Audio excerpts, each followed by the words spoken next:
A paz do Senhor, bom dia! Sejam bem-vindos, bem-vindas ao nosso momento de leitura da Palavra de Deus neste dia 11 de outubro. Que bênção, hein? Glória a Deus! Gente, eu vou manter de hoje até o final do mês a nossa thumbnail, que é essa capinha do vídeo, com a cor rosa. Por quê? Porque nós estamos no Outubro Rosa, que é um mês de conscientização do câncer de mama das mulheres, a mulher cuidar da sua saúde nesse sentido. E então eu vou deixar aqui esta minha contribuição e peço a vocês, irmãs aqui do canal, que cuidem da sua saúde física. Isso é importante. No mês de novembro nós vamos ter o Novembro Azul, que na verdade já é a sequência para os homens. Então, até o final do mês, nós vamos manter aqui um rosa ou algo parecido com isso, para que sirva de conscientização, tá bom? Hoje nós vamos ler os capítulos 13 e 4 do Evangelho de Jesus, narrado pelo evangelista Marcos. Vamos juntos? Em outra ocasião, capítulo 3, versículo 1. Em outra ocasião, Jesus entrou na sinagoga e notou que havia ali um homem com uma das mãos deformada. Os inimigos de Jesus o observavam atentamente. Se ele curasse a mão do homem, planejavam acusá-lo, pois era sábado. Jesus disse ao homem com a mão deformada: venha e fique diante de todos. Em seguida, voltou-se para seus críticos e perguntou: o que a lei permite fazer no sábado? Bem ou mal? Salvar uma vida ou destruí-la? Eles ficaram em silêncio. Jesus olhou para os que estavam ao seu redor, irado e muito triste pelo coração endurecido deles. Então disse ao homem: estenda a mão. O homem estendeu a mão e ela foi restaurada. No mesmo instante, os fariseus saíram e se reuniram com os membros do partido de Herodes para tramar um modo de matá-lo. Jesus saiu para o mar com seus discípulos e uma grande multidão seguiu. Vinham de todas as partes da Galiléia, de Jerusalém, da Idumeia, do leste do Rio Jordão e até de lugares distantes ao norte, como Tiro e Sidom. A notícia de seus milagres havia se espalhado para longe, e um grande número de pessoas vinha vê-lo. Jesus instruiu seus discípulos a prepararem um barco para evitar que a multidão o esmagasse. Havia curado muitos naqueles dias, e os enfermos se empurravam para chegar até ele e tocá-lo. E, sempre que o viam, os espíritos impuros se atiravam no chão na frente dele e gritavam: você é o Filho de Deus! Jesus, porém, lhes dava ordens severas para que não revelassem quem ele era. Jesus escolhe os 12 apóstolos, versículo 13. Depois, Jesus subiu a um monte e chamou aqueles que ele desejava que o acompanhassem. E eles foram. Escolheu 12 e os chamou seus apóstolos, para que o seguissem e fossem enviados para anunciar sua mensagem. E ele lhes deu autoridade para expulsar demônios. Estes foram os 12 que ele escolheu: Simão, a quem ele chamou Pedro, Tiago e João, filho de Zebedeu, aos quais deu o nome de Boanerges, que significa filhos do trovão, André, Filipe, Bartolomeu, Mateus, Tomé, Tiago, filho de Alfeu, Tadeu, Simão, o cananeu, Judas Iscariotes, que depois o traiu. Certo dia, Jesus entrou numa casa e as multidões começaram a se juntar outra vez. Logo, ele e seus discípulos não tinham tempo nem para comer. Quando os familiares de Jesus souberam o que estava acontecendo, tentaram impedi-lo de continuar. Está fora de si, diziam. Então os mestres da lei, que tinham vindo de Jerusalém, disseram: Está possuído por Belzebu, príncipe dos demônios.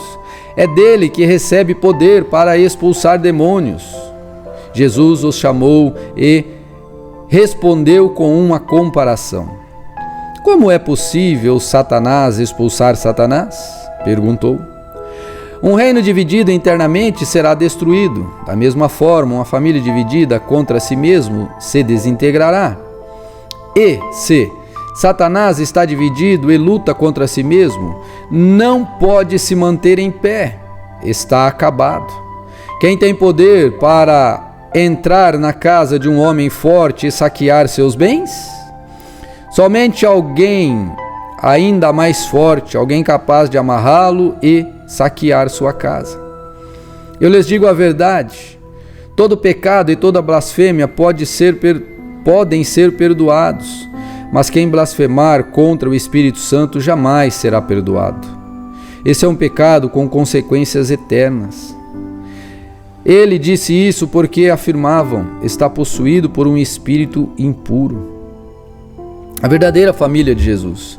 Então a mãe e os irmãos de Jesus foram vê-los. Ficaram do lado de fora e mandaram alguém avisá-lo para sair e falar com eles. Havia muitas pessoas sentadas ao seu redor e alguém disse: sua mãe e seus irmãos estão lá fora e o procuram. Jesus respondeu: quem é minha mãe? Quem são meus irmãos? Então olhou para aqueles que estavam ao seu redor e disse: vejam, estes são minha mãe e meus irmãos. Quem faz a vontade de Deus é meu irmão, minha irmã e minha mãe. A parábola do semeador. Mais uma vez Jesus começou a ensinar à beira-mar. Em pouco tempo, uma grande multidão se juntou ao seu redor. Então ele entrou num barco e sentou-se, enquanto o povo ficou na praia. Ele os ensinou, contando várias histórias na forma de parábolas, como esta. Ouçam, um lavrador saiu para semear, enquanto espalhava as sementes pelo campo. Algumas caíram à beira do caminho, e as aves vieram e as comeram. Outras sementes caíram em solo rochoso, e, não havendo muita terra, germinaram rapidamente. Mas as plantas logo murcharam sob o calor do sol e secaram, pois não tinham raízes profundas. Outras sementes caíram entre espinhos e cresceram e sufocaram os brotos, sem nada produzirem.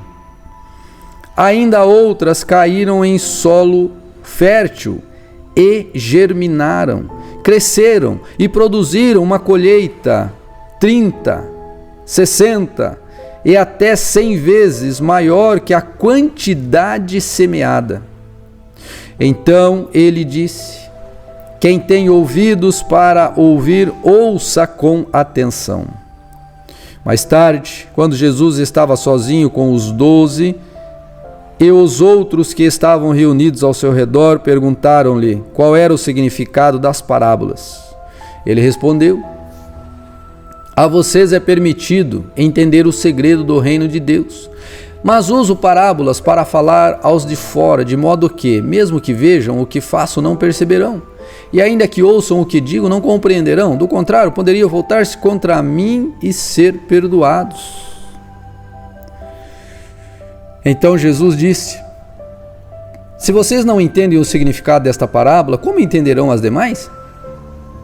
O lavrador lança as sementes ao anunciar a mensagem. As sementes que caíram à beira do caminho representam os que ouvem a mensagem, mas Satanás logo vem e a toma deles. As palavras, ou as que caíram no solo rochoso, representam aqueles que ouvem a mensagem e sem demora a recebem com alegria. Contudo, uma vez que não têm raízes profundas, não duram muito. Assim que enfrentam problemas ou são perseguidos por causa da mensagem, cedo desanimam. As que caíram entre os espinhos representam os outros que ouvem a mensagem. Mas logo ela é sufocada pelas preocupações desta vida, pela sedução da riqueza e pelo desejo por outras coisas, não produzindo frutos. E as que caíram em solo fértil representam os que ouvem e aceitam a mensagem e produzem uma colheita 30, 60 ou até 100 vezes maior que a quantidade semeada. Em seguida, Jesus lhes perguntou: alguém acenderia uma lâmpada e a colocaria sob um cesto ou uma cama?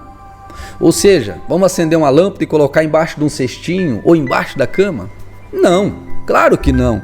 A lâmpada é colocada num pedestal, onde sua luz brilhará. Da mesma forma, tudo que está escondido será revelado, e tudo que está oculto virá à luz. Quem tem ouvidos para ouvir, ouça com atenção. Então acrescentou: prestem muita atenção ao que vão ouvir. Com o mesmo padrão de medida que adotarem, vocês serão medidos, e mais ainda lhes será acrescentado. Pois ao que tem mais lhe será dado, mas ao que não tem, até o que tem lhe será tirado. Aí Jesus conta mais uma parábola, e mais uma parábola, preste atenção. Jesus também disse: o reino dos céus é como um lavrador que lança semente sobre a terra. Noite e dia, esteja ele dormindo ou acordado, as sementes germinam e crescem, mas ele não sabe como isso acontece. A terra produz as colheitas por si própria. Primeiro aparece uma folha, depois se formam as espigas de trigo e por fim o cereal amadurece. E assim que o cereal está maduro, o lavrador vem e o corta com a foice, pois chegou o tempo da sua colheita. Jesus disse ainda: como posso descrever o reino de Deus? Que comparação devo usar para ilustrá-lo? É como uma semente de mostarda plantada na terra. É a menor de todas as sementes, mas se torna a maior de todas as hortaliças, com ramos tão grandes que as aves fazem ninho à sua sombra. Jesus usou muitas histórias e ilustrações semelhantes para ensinar o povo, conforme tinham condições de entender. Na verdade, só usava parábolas para ensinar em público. Depois, quando estava sozinho com seus discípulos, explicava tudo para eles. Ao anoitecer, disse Jesus a seus discípulos: vamos atravessar para o outro lado do mar. Com ele a bordo, partiram e deixaram a multidão para trás, embora outros barcos os seguissem. Logo uma forte tempestade se levantou, as ondas arrebentavam sobre o barco, que começou a encher-se de água. Jesus dormia na parte de trás do barco,